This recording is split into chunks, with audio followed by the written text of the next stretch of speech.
everybody, welcome back to Nauset News. My name is Troy Gregory and here's this week's announcements. First off, congratulations to the mock trial team for winning the top award in Region 1 of the Math Bar Mock Trial Competition. 100 schools compete, and now Nauset will move on to the next round in the first week of March. You will hear more about this in the show. The second semester has officially started, and if you have to change any classes, make sure to do that in the next couple weeks. Digital report cards will be in your student portal for Term 2. Be sure to take a peek. Don't forget to check out the new podcast equipment in the library. Miss Mullen, in the librarian, sorry about that one, she will show you how to use it and will tell you more about it. Nauset News is looking for more student reporters this semester. Stop in to see Miss McCauley about it. And finally, we want to wish our beloved custodian, Scotty Appleton, a speedy recovery because he was under the weather. Now, for top story, we have Thomas White talking to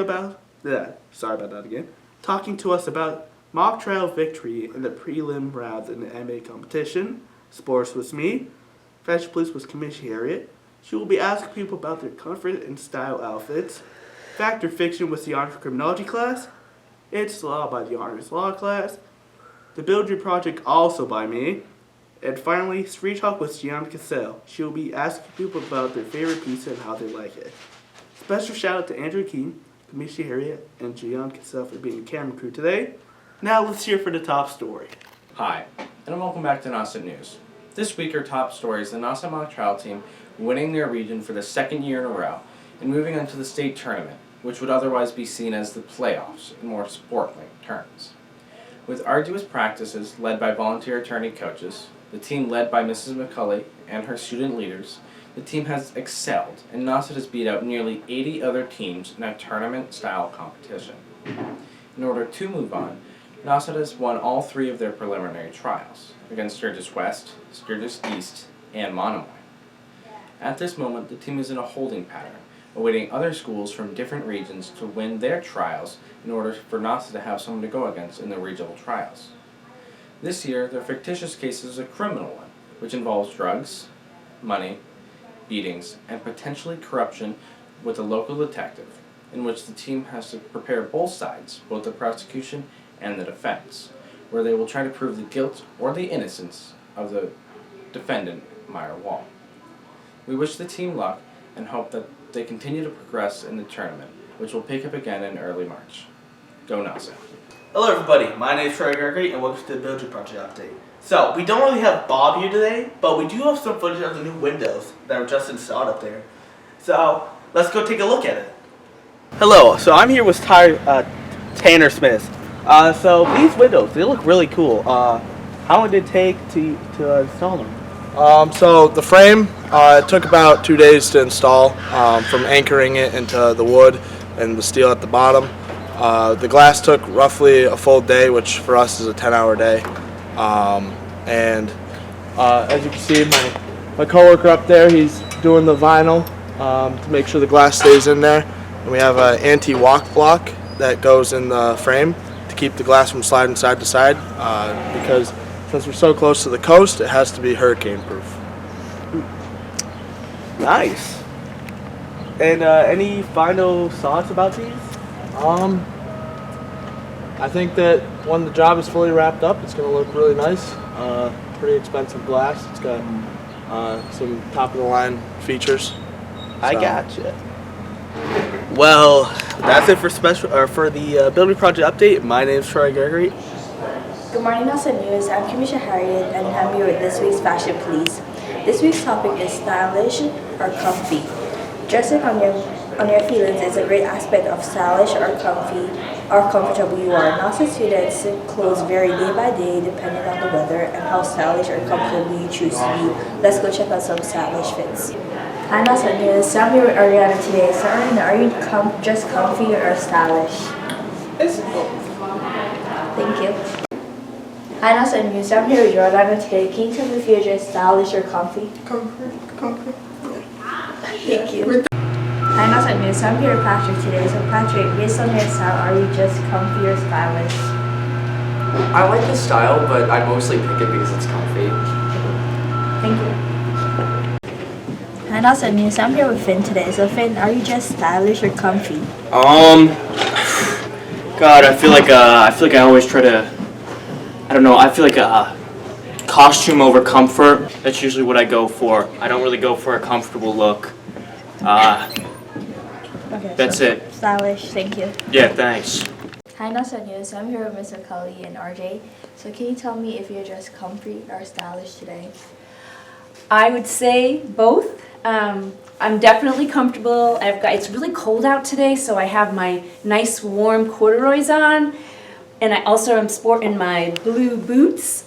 But today, because I have law class and we're talking about advocacy, I decided that I wanted to also have a little fashion statement, the Be Kind, and this was sort of a movement that we started a number of years ago at Nauset High School. So I wanted to talk to the students about, taking action when you have ideas and issues that you want to kind of bring out there. How about you, RJ? Yeah, I think I went for a little bit of both this morning. Warmth and comfort, and since it is chilly out there. And you're styling with the blue corduroy. I like that. Yeah.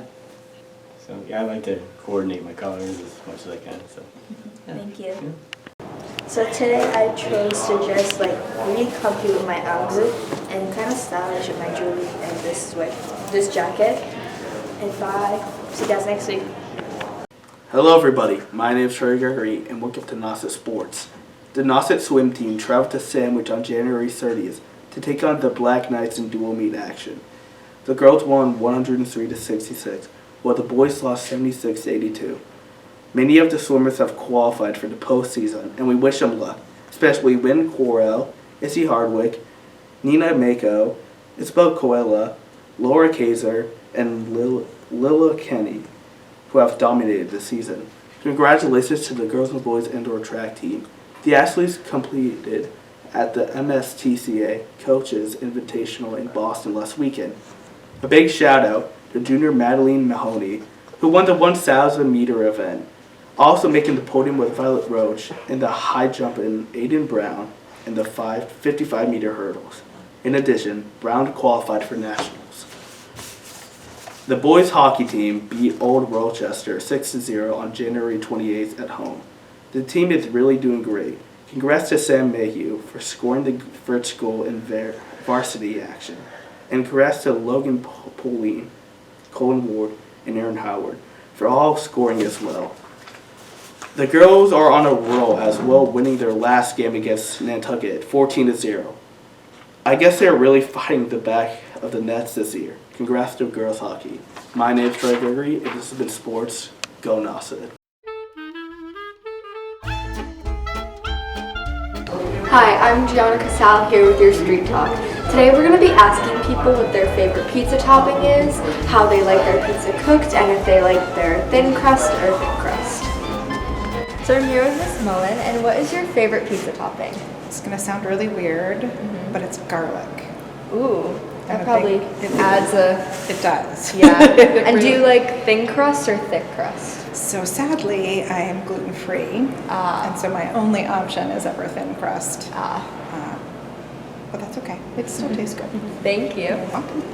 So I'm here with Mr. White, and what is your favorite pizza topping? I tried this about 5 years ago at Lorino's in Brewster, and it's called the Big Mac Pizza. Ooh. It's quite delicious. Yeah, my dad gets it a lot. He really likes it. Yeah, it's a winner. And do you like thin crust or thick crust? It's probably thicker.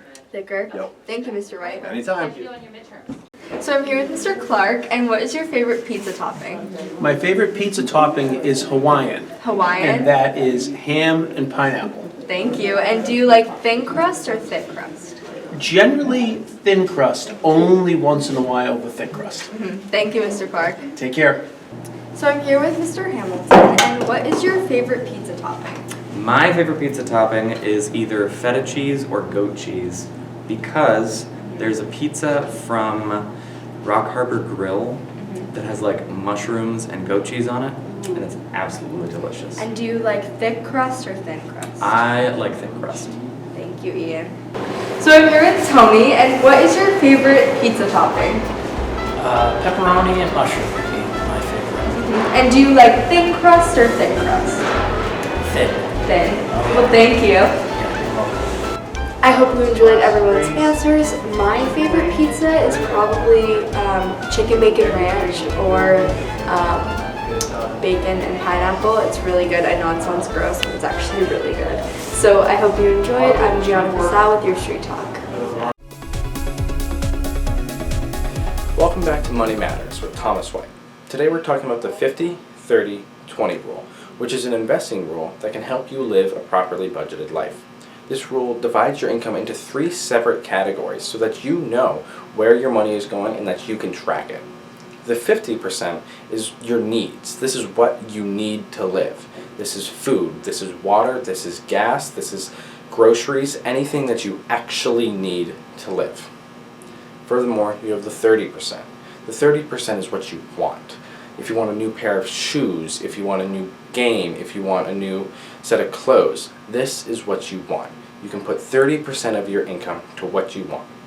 And finally, you have the 20%, which can be broken down into 2 categories. You have the emergency fund and you have the investing. The emergency fund is so important. You need it just in case anything happens, such as your car breaking down or unexpected medical bills. This should be no less than $1,000 at any given time. And finally, the investing is an extremely important part because you can watch your money grow. This can be done in a high-yielding savings account, index funds, or a high-yielding CD, which can all help your money grow without actually having to do anything.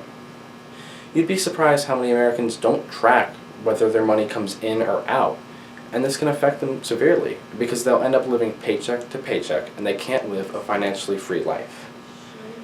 Furthermore, at a younger age, such as our age in high school, it's a good idea to think about switching around the 30 and the 20. So you make the 30% saving, because if you save now, it'll grow for longer and then you have more money in the long run.